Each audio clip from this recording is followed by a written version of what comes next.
Carnegie Hall, 2022. The lights dimmed over 2,800 sold-out seats. Clayton Kelly sat front row, his wife Christine beside him, champagne flutes trembling in their hands. He'd bought these tickets to prove something, though to whom, he no longer knew. The spotlight ignited. Elaina Ward stepped onto the stage in a flowing white gown, her presence commanding every corner of the vast hall. Clayton's breath caught. 6 years ago, he'd looked her in the eye and said, "You have no talent. Leave my conservatory and never come back." Elaina sat at the grand piano, but before playing, she spoke into the microphone. "This piece is for my children. Wave to mommy, babies." 3 little girls in the front row, 6 seats away from Clayton, stood and waved. "Hi, Mommy!" Clayton stared at their faces. Dark curly hair, green eyes. His face, reflected 3 times. Christine turned to him slowly, her voice a whisper sharp as broken glass. "Why do they look exactly like you?" If you've ever felt invisible when the world refused to see your worth, then staying with this story is how we prove them all wrong together. Tell us where you're watching from. Your voice makes this moment real. But as the first notes filled the hall, Clayton's entire life began to unravel. Berklee College of Music, Boston, 2016. Elaina Ward stood trembling in Professor Clayton Kelly's office, tears streaming down her face. She was 22, brilliant, terrified. "I'm pregnant," she whispered. "The baby is yours." Clayton felt the walls closing in. He was married to his first wife, Jennifer. He had a reputation, tenure, a carefully constructed life. This student, this mistake, threatened everything. "You're trying to ruin me," he said coldly. 1 week later, he called Elaina back. His voice was clinical, detached. "You lack true musical talent. You're not good enough for this conservatory. I'm expelling you for academic inadequacy." Elena's face went white. "Please, I have nowhere to go, no family, no money. I need my degree to support my baby." "That's not my problem." She left his office sobbing. Clayton watched her disappear down the hallway and felt nothing but relief. He assumed she'd give up music, give up the baby, give up everything. He assumed he'd never see her again. He assumed wrong. Now, 6 years later, Clayton stared at the concert program in his shaking hands. Elaina Ward, proud mother of triplets. Emma, Sophia, and Rose. 3 daughters. His daughters, and he'd never known. Providence, Rhode Island, 2016. Elaina stood in a cramped studio apartment, 7 months pregnant, practicing scales on a second-hand keyboard. The eviction notice sat on the counter beside 3 peanut butter sandwiches, her meals for the next 2 days. She'd left Boston with nothing, no degree, no references, no future. The ultrasound technician's words still echoed. "Congratulations, you're having triplets." Triplets, 3 babies, 3 mouths to feed, 3 lives depending on her. Elaina worked 3 jobs, waitressing at night, cleaning offices at dawn, giving piano lessons to children in the afternoons. She practiced whenever the babies slept, her fingers moving across the silent keyboard because she couldn't afford one with sound. Rosa Martinez, the 60-year-old woman from the apartment next door, knocked softly. "Mija, you need to rest." "I can't," Elaina whispered. "Clayton said I had no talent. What if he was right? What if I'm wasting my time?" Rosa took Elena's hands. "That man was wrong about you. The world will see." 3 months later, Emma, Sophia, and Rose were born. 3 perfect daughters with dark curly hair and green eyes. Elaina looked at their tiny faces and made a promise. "I will prove him wrong, for you." But how could a single mother with no degree and 3 infants possibly succeed? Boston, 2022.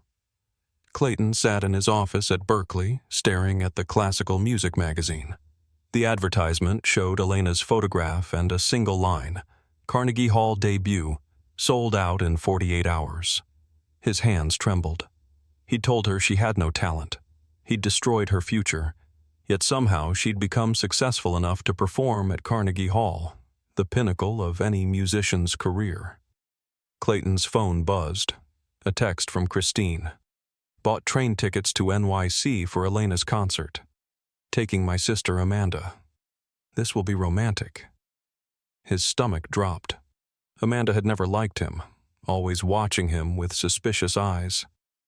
That evening, Christine showed him an article about Elaina. "Look at this.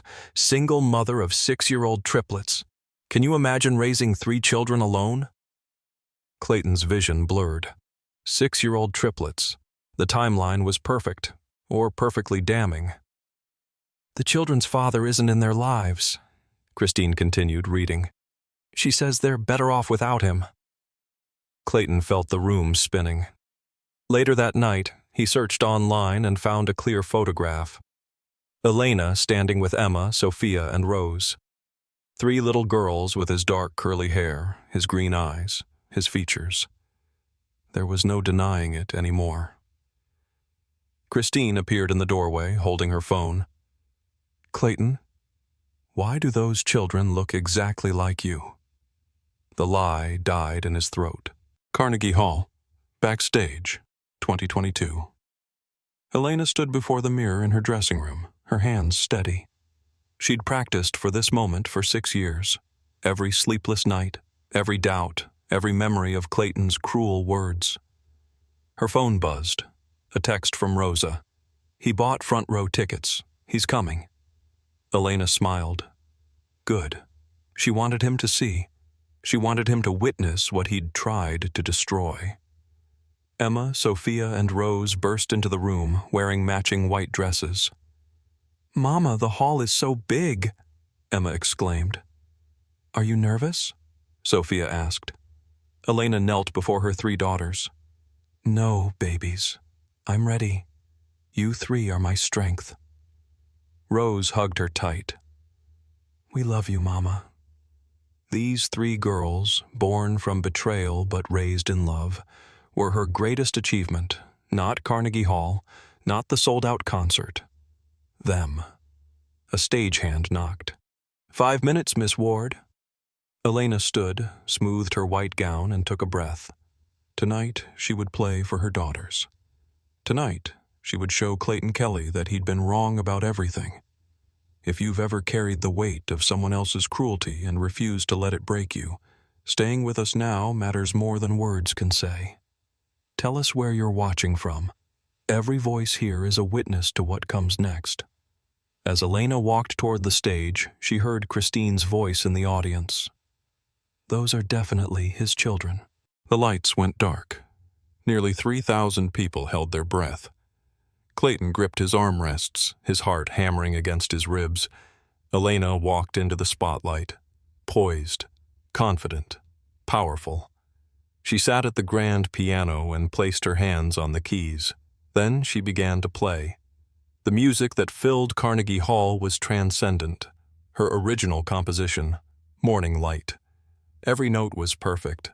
The sound was crystalline, powerful, emotionally devastating. Clayton had never heard anything so beautiful in his entire life. He'd told Elaina she lacked talent. He'd expelled her for academic inadequacy. But this was the work of a master. She had more talent than he'd ever possessed, more than most pianists he knew. Christine wasn't listening to the music. She kept turning to stare at Emma, Sophia, and Rose 6 seats away. The 3 girls sat perfectly still, their faces glowing with pride as they watched their mother. "They have your hair," Christine whispered. "Your eyes, your face." Amanda leaned forward. "She raised your triplets alone while you lived your comfortable life. That woman on stage is a hero, and you're a coward." Clayton couldn't speak, couldn't move, could only watch Elaina play with the confidence of someone who'd survived hell and emerged stronger. The first piece ended. Thunderous applause. Elaina didn't smile or bow. She simply began the second piece, and then the concert program slipped from Clayton's hands. Elaina played for 90 minutes, each piece more breathtaking than the last. Her most famous composition, Midnight Prayer for Three, brought the audience to tears. When the final note faded, the hall erupted. Everyone stood. The ovation lasted 5 minutes, people shouting, cheering, crying. Clayton stood because everyone else stood, but his hands remained at his sides. He couldn't clap. He could only stare at the woman he'd destroyed, now standing on the most prestigious stage in America, receiving the recognition she'd always deserved. Christine grabbed her purse. "I'm leaving. Don't follow me. Don't come home. We're done." "Christine, please." But she was already gone, Amanda following behind with one final look of disgust. Clayton stood alone in the emptying hall. He watched Rosa guide Emma, Sophia, and Rose toward the backstage door. His daughters, 3 little girls he'd never met, never held, never loved. He had to see Elaina. He had to try to make this right. A security guard blocked the stage door. "Sorry, sir. Family only." Clayton started, then stopped. He had no right to claim family, no right to claim anything. Then Elaina appeared in the doorway. She looked directly at him, her expression calm and unreadable. "Let him through," she said quietly. The guard stepped aside, and Clayton followed Elaina down a narrow hallway, his heart pounding with every step. Elena's dressing room. Emma, Sophia, and Rose sat at a table eating cookies, chocolate on their faces, laughing about something. When Clayton entered, the laughter stopped. 3 pairs of green eyes, his eyes, stared at him. "Rosa, take the girls outside for a few minutes," Elaina said softly. Rosa understood immediately. She gathered the children and led them out, closing the door behind her. Clayton and Elaina were alone. The silence was suffocating. "I didn't know you had triplets," Clayton finally whispered. "I thought, one baby. You never bothered to find out," Elaina replied, her voice steady. "You expelled me and disappeared. I made a terrible mistake. I was scared. I panicked. I'm so sorry." "Sorry?" Elena's voice hardened. "You destroyed my life. You told me I had no talent. You took away my degree, my future, my hope. I was pregnant with 3 babies, and you left me with nothing. I know. I was wrong about everything. Please let me help now. Let me meet my daughters properly. I can pay child support, help with school." "No." Elena's voice was firm. "You're not their father. A father is someone who's there. Someone who changes diapers and reads bedtime stories. You did none of that. You're just the man who gave me DNA." Clayton felt tears in his eyes. "They're my children." "They're my children," Elaina interrupted. "They have everything they need. They don't need a stranger confusing them." A knock. Rosa's voice. "The girls are tired. Should we come back?" Elaina opened the door, and Emma, Sophia, and Rose ran to their mother. The 3 girls hugged Elena's waist. "Mama, you were the best pianist in the whole world," Emma said. "Everyone was clapping so loud," Sophia added. "I'm so proud of you, Mama," Rose whispered. Elaina hugged all 3, her eyes never leaving Clayton's face. Emma noticed him standing in the corner. "Mama, who is that man?" Elena's expression showed nothing. No anger, no sadness, nothing. "Nobody important, sweetheart," she said clearly. "Just someone I used to know a long time ago." She turned to Rosa. "Let's get our coats. We're getting ice cream to celebrate." "Ice cream!" the 3 girls shouted. Rosa gathered coats and bags. Emma, Sophia, and Rose put on their jackets, already forgetting about the stranger in the corner. Elaina picked up her purse and walked past Clayton without looking at him. The children followed her, their voices bright with excitement about which flavors they'd choose. Clayton stood alone in the dressing room. Through the open door, he heard their laughter growing fainter as they walked down the hallway.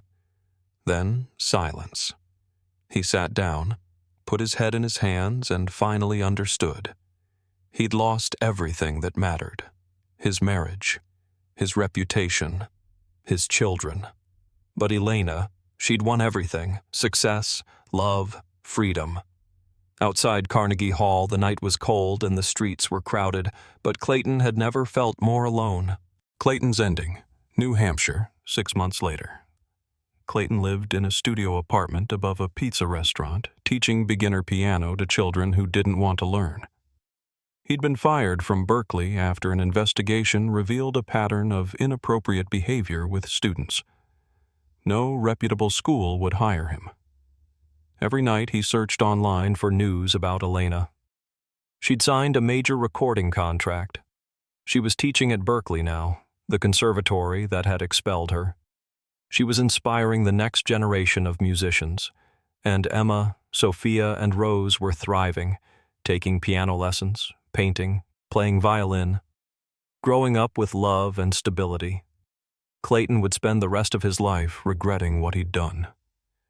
He'd spend the rest of his life seeing his daughters' faces in his mind and knowing he'd never know them. He was 50 years old with nothing. No wife, no career, no respect, no future. He'd tried to destroy Elaina Ward, but in the end, he'd only destroyed himself. Elena's Ending, Providence, same night. Elaina sat in her new apartment's music room, watching snow fall outside the window. Emma, Sophia, and Rose were asleep in their own bedrooms, each beautifully decorated, each filled with books and instruments and love. Rosa brought 2 cups of tea. "How do you feel?" "Free," Elaina said simply. "For 6 years, I carried Clayton's voice in my head, telling me I wasn't good enough. But tonight, I realized, his voice is gone. He's gone. He has no power over me anymore." She walked to her daughter's rooms, opened each door quietly, and looked at their sleeping faces.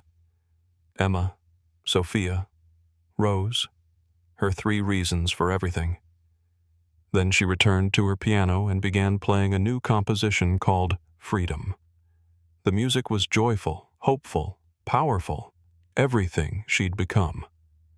If you've stayed with us this far, you understand that the greatest victories belong to those who refuse to quit when the world bets against them. Tell us where you're watching from, because your witness matters, and together we make sure these voices are never silenced. Elaina played until midnight, then went to bed and dreamed of happiness, because happiness was her reality now, and no one could ever take that away from her again.